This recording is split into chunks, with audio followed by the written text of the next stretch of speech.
Welcome back to Brayla's channel. Nagbabalik po tayong muli para sa isa na namang payout updates ng ating social pension at hindi lamang po yan dahil may naglabas din ngayon ng payout schedule para sa pagbibigay ng 10,000 pesos para sa lahat ng qualified octogenarians at nonagenarians beneficiaries. Kung saan at kailan ang nasabing payout ay yan po ang ating ibabahagi ngayon. But before po tayo mag-start sa ating topic, kung bago ka pa lang sa aking channel, please do kindly subscribe, like, and share na din sa ating mga kaibigan, kaanak o kapwa po natin pensioners. At please do share na din sa ating mga social media accounts para mas marami pa ang makaalam. With no further ado, let's begin na po sa ating topic. Good news! 3,000 pesos social pension plus 10,000 cash benefits sa lahat ng qualified beneficiaries. The latest payout. As per schedule from July 16 hanggang July 31 of year 2025. Saan kaya ang mga ito? Buong detalye alamin. Narito pong muli ang mga bagong payout updates ng ating social pension as of this date at ang pagbibigay ng 10,000 pesos cash benefits sa lahat ng qualified beneficiaries. Simulan po natin sa probinsya ng Los Baños, Laguna. Ang lahat ng beneficiaries ay makakatanggap ng para sa second quarter payout plus, kasama din ang lahat ng unclaimed payout noong first quarter. Nakaschedule na po ang inyong payout this July 22, kabilang dito ang Barangay Baybayin, Timugan at Barangay San Antonio na gaganapin sa inyong evacuation center na mag-start ng 9 to 10:30 ng umaga. Sa Cluster 2 naman ang Barangay Malinta ang nakaschedule mag-payout na gaganapin sa Malinta Covered Court na mag-start ng 10:45 hanggang 12 ng tanghali. Sa Cluster 3 naman, ang Barangay Bayog ang nakaschedule mag-payout na gaganapin sa Bayog Covered Court na mag-start ng 1:00 hanggang 2:30 ng hapon. Sa Cluster 4 naman nakaschedule na ang payout ng Barangay Batong Malaki, Tuntungin Putho at ang Barangay Bagong Silang nagaganapin sa Batong Malaki Covered Court na mag-start ng 2:30 hanggang 4 ng hapon. Sa Cluster 5 naman ang Barangay Bambang ang nakaschedule mag-payout na gaganapin sa Bambang Covered Court na mag-start ng 8:30 to 9:45 ng umaga. At sa Cluster 6 naman, ang Barangay Lalakay at Barangay Tadlak ang nakaschedule mag-payout na gaganapin sa Lalakay Covered Court na mag-start ng 10 to 11 ng umaga. Sa Cluster 7 naman, ang Barangay Anos ang nakaschedule na gaganapin sa inyong Barangay Covered Court na mag-start ng 11:15 hanggang 12:15 ng hapon. At sa Cluster 8 naman, nakaschedule na ang payout ng Barangay Maahas na gaganapin sa inyong Barangay Covered Court na mag-start ng 1:30 to 3 ng hapon.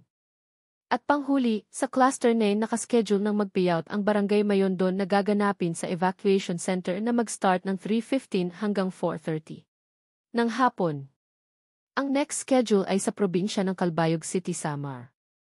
Ang lahat ng beneficiaries ay makakatanggap ng para sa social pension stipend. Nakaschedule na po ang inyong payout this July 17, kabilang dito ang Barangay Balud, Carayman, Hamorawan, Nuaga at Barangay Rawis na gaganapin sa Rectangle City Hall Compound. At sa hapon naman ang Barangay Kapuukan, Carmen, Central, Dagum, Obrero at ang Barangay Payahan. Kasama rin ang Barangay Basud, Cagsalawsaw at ang Barangay Trinidad na gaganapin sa Trinidad Covered Court. At ang Barangay San Policarpio naman ay gaganapin sa San Policarpio Social Hall. Kabilang din ang Barangay Danau 1, Malajog, Malupalo at ang Barangay Saljag na gaganapin sa Tinambakan Covered Court. At sa hapon naman ang Barangay Amampakang, Bante, Markatubig at ang Barangay Tumaligis. Sa Mawakat Covered Court naman nakaschedule ang Barangay Kabugawan, Kagbilwang, Mawakat at ang Barangay Panlayahan. At ang Barangay Baja, Libertad, Mag-Ubay, Nabang, Sinidman Occidental at ang Barangay Sinidman Oriental na gaganapin sa Mag-Ubay Covered Court. Samantala, ang Barangay Kabakungan, Kabikahan, Kagbayang, Kaybago, Dinabongan, Jose Ronyo, Panoypoy at ang Barangay Quezon ay nakaschedule naman sa Kabakungan Covered Court. At panghuli, ang Barangay Kabatuan, Mantaong, Manuel Baral Sr. at ang Barangay Sigo ang nakaschedule mag-payout sa Kabatuan Covered Court. Para sa lahat, isa rin sa naglabas ng payout schedule ay ang probinsya ng Cotabato. Ito po ay para sa unclaimed payout ng first, second at third quarter. Para sa lahat ng hindi nakakuha during the regular payout ay na nakaschedule na ngayong July 17 hanggang sa July 18 na gaganapin sa City Hall Lobby. Lahat lahat po ng National Capital Region na naghihintay pa rin ng payout ay kasalukuyan pong sumasailalim ang ilang lungsod sa mabusising pag-evaluate ng lahat ng mga lehitimo at sa mga hindi lehitimo na nakasama sa listahan ngayon, dahil na rin sa dami ng complaints na natatanggap ng bawat tanggapan. At para maipasok naman ang mga karapat-dapat talaga na beneficiary na nasa waiting lists tulad na lamang ng Malabon City at iba pa. At sa lungsod naman ng Maynila, dahil sa nagamit ang pondo sa mga nagdaang eleksyon ay humihingi si Yorme ng paumanhin at pakiusap na manatili lamang pong maghintay para maisaayos ang inyong pondo at maiset na rin ang payout schedule na nararapat na para po sa inyo at once meron na ay agad po nating ibabahagi ito sa lahat. Samantala, dumako na po tayo sa pagbibigay ng 10,000 pesos octogenarian at nonagenarian payout sa iba't ibang lugar. Una na rito ang Ayungin Negros Oriental. Nakaschedule na po ang inyong octogenarian at nonagenarian payout ngayong July 18 na gaganapin sa Ayungin Gymnasium Lobby. Ang sumunod ay sa probinsya ng Valle San Roque, Zamboanga City. Ang lahat ng beneficiaries ay makakatanggap ng tig 10,000 pesos. Ginanap na po ito ngayong araw sa Santa Maria Covered Court. At ang panghuli, ang Barangay Alang-Alang Mandaue City ang nakaschedule mag-payout para sa 10,000 pesos cash benefits sa lahat ng kanilang octogenarian. Nakaschedule na po ito ngayong July 28 na gaganapin sa Mandaue City Sports Complex na mag-start ng 8 hanggang 12 ng tanghali. Para sa mga may katanungan o hinaing sa kanilang social pension o sa status ng kanilang application at iba pang benepisyo, ay maaari po tayong makipag-ugnayan sa ating mga barangay o sa mismong OSCA office para sa agaran at lehitimong kasagutan.